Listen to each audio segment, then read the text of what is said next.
चलिए आगे बढ़ते हैं और अब बात करते हैं कुशीनगर में फेक करेंसी मामले को लेकर जिस तरीके से जांच लगातार आगे बढ़ रही है।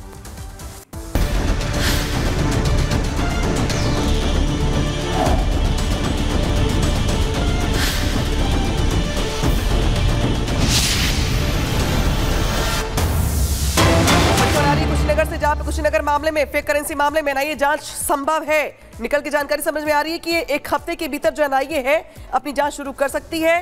हालांकि इस पूरे मामले में समाजवादी पार्टी के नेता समेत 11 लोगों को अरेस्ट किया जा चुका है, लेकिन जो गिरफ्तार लोग हैं उनका कनेक्शन नेपाल से निकल के सामने आया है और शायद यही वजह कि जो नेपाल से तार जुड़ रहे हैं। तो अब इस पूरे मामले को लेकर जो कार्रवाई होगी एनआईए की ओर से, जो जांच होगी वो यहाँ पे शुरू कर दी जाएगी। पहले यहाँ पे जखीरा पकड़ा जाता है नकली नोटों का, इसके बाद जो लोग पकड़े जाते हैं उनका कनेक्शन निकल के आता है नेपाल से, लिहाजा पूरे मामले की जांच करेगी एनआईए।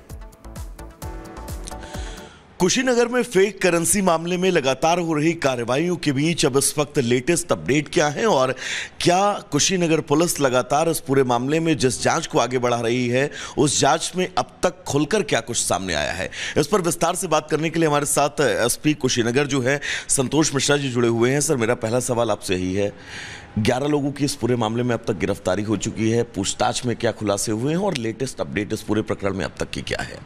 जनपद कुशीनगर में ये जाली नोटों का गैंग है वो जो बस्ट किया गया था, इसमें अब तक 11 लोगों की टोटल गिरफ्तारी हो चुकी है, जिनके पास से जाली करेंसी के साथ साथ अवैध असला वगैरह बरामद हुए थे। इसमें अभी तक इन्वेस्टिगेशन हमारी कंटिन्यू है। इसमें डीजीपी साहब के तरफ से भी इंस्ट्रक्शन डीजी मुख्यालय के हमें प्राप्त हुए हैं और नियमानुसार जो एसओपी है, स्टैंडर्ड ऑपरेटिंग प्रोसीजर, ऐसे मामलों में जाली नोटों के, वो इसमें फॉलो किया जा रहा है। ड्यूली जो एजेंसी से उनको इन्फॉर्म किया जा रहा है, जो जाली नोट है उनकी फॉरेंसिक जांच इत्यादि की वो भी टेकअप किया जाएगा और साथ ही साथ इसमें सर्विलांस के माध्यम से, क्योंकि इसमें नेपाली सिम भी मिले हैं, अन्य मोबाइल नंबर्स मिले हैं, फेक आधार कार्ड्स मिले हैं, वो सभी की जाँच कराई जा रही है और इसमें नेपाली जो करेंसीज हैं और कुछ अभियुक्तों का नेपाल में होना भी पाया गया है, तो वो भी जो ड्यू प्रोसेस है उसके तरीके से वो भी वेरीफाई किया जा रहा है और इसमें कुछ और लीड्स हमें मिले हुए हैं जिस पे कि हमारी टीम काम कर रही है।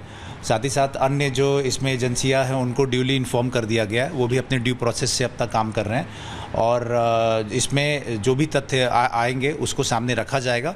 फिलहाल इसमें अन्य भी जो वांटेड लोग हैं उनकी गिरफ्तारी के लिए भी हमारी टीम में काम कर रही है। सर, इंटरनेशनल कनेक्शन जो है वो सामने निकल कर आ रहा है और साथ ही इलाहाबाद में जो लगातार कुछ जाली करेंसियाँ लगातार जो पकड़ी जा रही हैं उनको लेकर भी कुछ तार जो हैं वो जुड़ते हुए नज़र आ रहे हैं।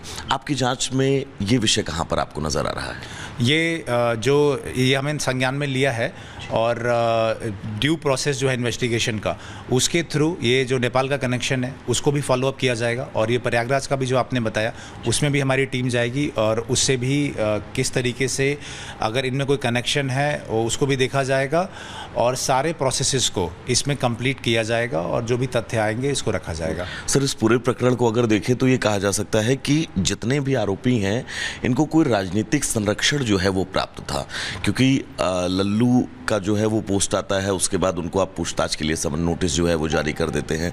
राजनीतिक संरक्षण को आपको लगता है इन सब के बीच था किसी को? इसमें प्योरली मेरिट बेस्ड कार्रवाई होनी है एसओपीज़ के आधार पर और इसमें अगर किसी के साथ पॉलिटिकल एफिलिएशन हो, चाहे जो भी हो, अगर इस अपराध में, जाली नोटों के अपराध में अगर वो लिप्त है तो उन पर कार्रवाई सभी पे होगी। फिलहाल इम्पॉर्टेंट ये है कि जो लोगों के भी एफिलिएशंस है उनकी पूछताछ करना, जो इसमें संदिग्ध है, चाहे किसी भी तरीके के लोग हो, सभी का बयान दर्ज कराना इंपॉर्टेंट है और बयान एम एविडेंसेस के आधार पर अगर अन्य किसी की भी भूमिका आती है उनके खिलाफ भी कार्रवाई इसमें कराई जाएगी। सर, एक खबर और सामने आ रही है कि एनआईए जो है वो भी इस पूरे प्रकरण की जांच कर सकती है और एक हफ्ते के अंदर एनआईए की टीम जो है वो कुशीनगर पहुंचने वाली है। इस खबर को लेकर आपको क्या कहना है? जितनी भी एजेंसी से ड्यूली इन्फॉर्म कर दिया गया है, हमारे डीजी मुख्यालय के माध्यम से भी हमने उनको अवगत डीजी मुख्यालय को किया है। तो सुन रहे थे आप वैभव को जो बात कर रहे थे कुशीनगर से, जो रिपोर्ट थी वो फाइल कर रहे थे। इस बीच बढ़ते खबरों में आगे और अब बात करते हैं आपकी। जिस तरह से देश में एक तरफ नकली दवाओं की सप्लाई के जरिए आपकी और हमारी जान के साथ खिलवाड़ किया जा रहा है, वहीं दूसरी ओर उत्तर प्रदेश के कुशीनगर से खबर आती है जहां पर नकली नोट छाप कर हमें और आपको बेवकूफ बनाया जा रहा है। और ये सब कर कौन रहा है? वो सफेद पोस्ट चेहरे जो आपसे पहले वोट की अपील करते हैं, आपसे वोट लेते हैं, इसके बाद बड़े बड़े कारनामे अंजाम देते हैं। पूरी खबर क्या है रिपोर्ट में दिखाते हैं।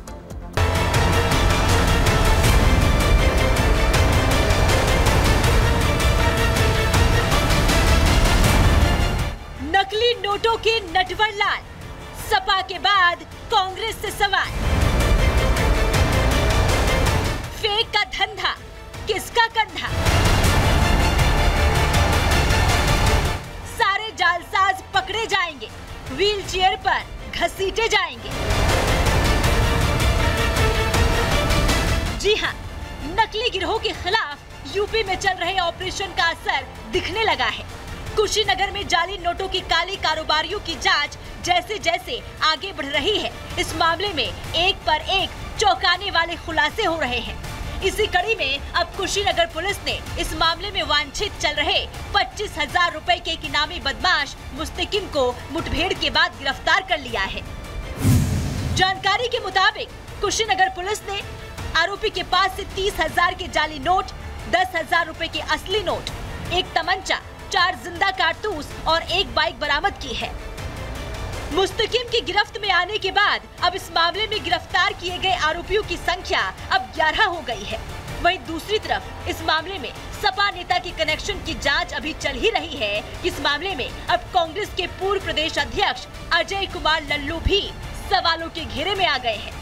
पुलिस ने अजय कुमार लल्लू को नोटिस जारी किया है। पुलिस के मुताबिक कुशीनगर पुलिस उनसे जाली नोटों का गिरोह चलाने वाले औरंगजेब के साथ उनके संबंधों के बारे में पूछताछ करने वाली है। पॉलिटिकल एफिलिएशन चाहे जो भी हो, मेरिट बेस्ड कार्रवाई करते हुए इसमें पूछताछ कराई जाएगी और जो भी तथ्य इसमें शामिल आएंगे वो उस पर इंक्लूड किया जाएगा विवेचना में। बट अभी ये फैक्ट ये है कि ये भ्रामक खबरें हैं, भ्रामक पोस्ट फैला के कुछ लोगों के द्वारा अपराधियों के बचाव में कार्य किया जा रहा था। जब इसकी फर्दर जांच कराई गई तो निकल के आया कि ये व्यक्तियों के साथ में इस गैंग के जो अपराधी है, जिस पे 9-9, 10-10 मुकदमे हैं, वो खुद इनसे कनेक्टेड रहे हैं, इनके साथ फोटोज हैं। कुल मिलाकर जाली नोटों के पीछे किसका हाथ है? यूपी पुलिस इसकी एक एक कड़ियां सुलझाने में लगी है। देश से लेकर विदेश तक कई ठिकाने पुलिस के रडार पर है। जानकारी के मुताबिक इस मामले में जांच एजेंसियों की भी मदद ली जा रही है, जो नकली नोटों के इस खेल की सच्चाई सामने लाने में जुटे हुए हैं। बहरहाल, जाली नोटों के इस खेल के पीछे हवाला रैकेट है या इसमें डी कंपनी का कोई रोल है, बहुत जल्द सच्चाई सामने आने की उम्मीद जताई जा रही है। Bureau report, Republic Bharat.